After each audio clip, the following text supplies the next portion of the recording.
Welcome to Sam's kitchen. આજે આપણે બનાવશું ઘૂઘરા સેન્ડવિચ. અમદાવાદના માણેક ચોકની સ્પેશિયલ એવી ચીઝી ઘૂઘરા સેન્ડવિચ એકદમ ઓછા ઇન્ગ્રીડિયન્ટ્સથી અને ઓછા ટાઈમમાં રેડી થઈ જશે. તો સ્ટાર્ટ કરીએ. ઘૂઘરા સેન્ડવિચ બનાવવા માટે સૌથી પહેલાં આપણે ગ્રીન ચટણી બનાવી લઈએ.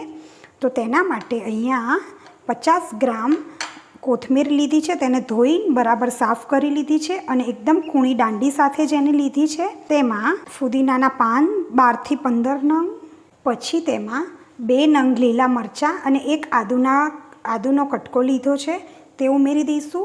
તીખાશ તમારે તમારી જરૂર પ્રમાણે ઉમેરી શકો છો. તેમાં 1/2 ટેબલ સ્પૂન મીઠું, 1/2 ટેબલ સ્પૂન સંચરથી આ ચટણીનો ટેસ્ટ એકદમ સરસ આવે છે. તેના પછી તેમાં જીરું, આખું જીરું ઉમેરેલું છે. પછી તેમાં 4 થી 5 કળી લસણને ઉમેરી દઈશું અને 1 લીંબુનો રસ એ ઉમેરી દઈશું.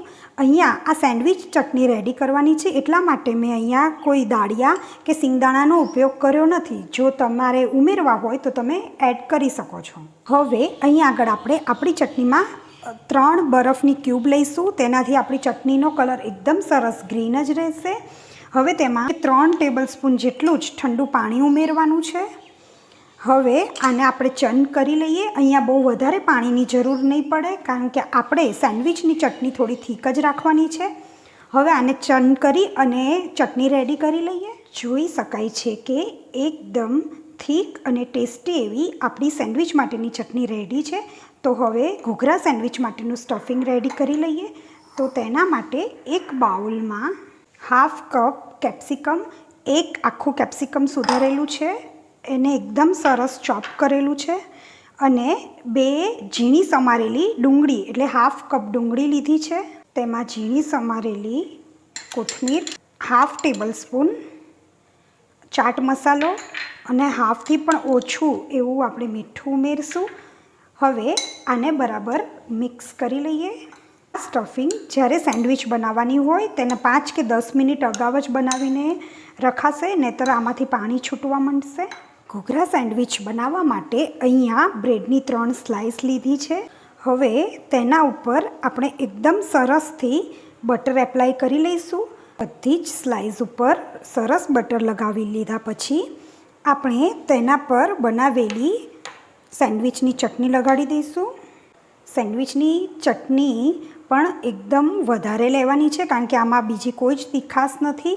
એટલે તમે જો તીખું ગમતું હોય તો સેન્ડવિચની ચટણીમાં જ વધારે મરચાં નાખી શકો છો. હવે આવી રીતે આપણે સરસથી બધી જ સ્લાઇસ ઉપર ચટણીને એપ્લાય કરી દઈશું. આપણે બનાવેલું આપણું સ્ટફિંગ બ્રેડની 2 સ્લાઇસ ઉપર એકદમ બરાબર લઈ અને મૂકી દઈશું. બ્રેડની 2 સ્લાઇસ ઉપર જ આપણું આ સ્ટફિંગ રાખવાનું છે. તેના ઉપર ચાટ મસાલો સ્પ્રિંકલ કરી દઈશું. તેમાં એકદમ સારી રીતે ચીઝ ઉમેરશું. આ ચીઝની ક્વોન્ટિટી આપણે એકદમ સારી રીતે રાખવાની છે. આ સેન્ડવિચમાં જો ચીઝ વધારે અને સરસ હશે તો જ બજાર જેવો આપણને ટેસ્ટ મળશે. અહીંયા મેં નોર્મલ જ ચીઝ લીધું છે. તમે આમાં મોઝરેલા ચીઝ લઈ શકો છો. એકદમ સરસ બંને સ્લાઇસ ઉપર ચીઝ ઉમેરી દીધું છે. હવે આ એક સ્લાઇસને જે ચીઝવાળી સ્લાઇસ છે તેના ઉપર એકદમ હળવા હાથે રાખી દઈશું અને આના ઉપર આ જે ગ્રીન ચટણીવાળી જે સ્લાઇસ છે તેને આવી રીતે ઊંધી રાખી દઈશું. એટલે આ ઘૂઘરા સેન્ડવિચને આવી રીતે 3 સ્લાઇસમાં બનાવવાની છે. હવે આને હળવા હાથે આપણે થોડી પ્રેસ કરી લઈશું. એકદમ હળવા હાથે જ આને હેન્ડલ કરવાની છે. ત્યાર પછી ઉપરની સાઈડ આપણે થોડું એવું બટર એપ્લાય કરી દઈશું. બટર લગાડવાથી આપણી સેન્ડવિચ એકદમ સરસ ક્રિસ્પી થશે. હવે સેન્ડવિચને ટોસ્ટ કરી લઈએ. મેં અહીંયા તેના માટે ગેસનું જે ટોસ્ટર આવે છે તે યુઝ કર્યું છે. તમે આના બદલે ઇલેક્ટ્રિક ટોસ્ટર કે પછી જે ગ્રીલર આવે છે તેમાં પણ તમે આને ટોસ્ટ કરી શકો છો. હવે બટર લગાડેલા ભાગને ઊંધી કરી અને તેના ઉપર આપણે રાખી દઈશું અને સહેજ હળવા હાથે પ્રેસ કરી લઈશું. જે બાર એટલે કે માણેક ચોકની ફેમસ જે આ સેન્ડવિચ છે તે આવી રીતે જ આવા જ ગ્રીલરમાં ગ્રીલ થાય છે. તે જ હળવા હાથે પ્રેસ કરી અને તેના ઉપર બટર એપ્લાય કરી દઈશું.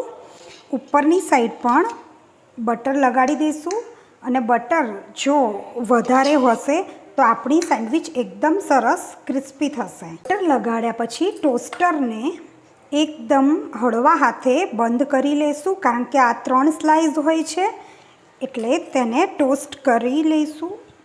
આ સેન્ડવિચને આપણે ગેસ ઉપર ટોસ્ટ કરી લઈએ. અહીંયા એકદમ મીડિયમ ફ્લેમ રાખશું, જેથી આપણી સેન્ડવિચનું ઉપરનું પડ એકદમ સરસ ક્રિસ્પી બને.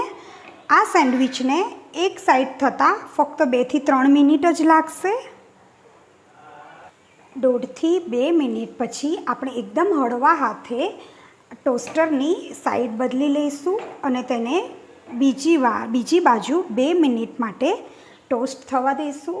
બંને બાજુ 2 મિનિટ બરાબર શેકાઈ ગયા પછી તમે જોઈ શકો છો કે સેન્ડવિચ એકદમ જ ક્રિસ્પી થઈ ગઈ છે. હવે આને આપણે પ્લેટમાં કાઢી લઈએ.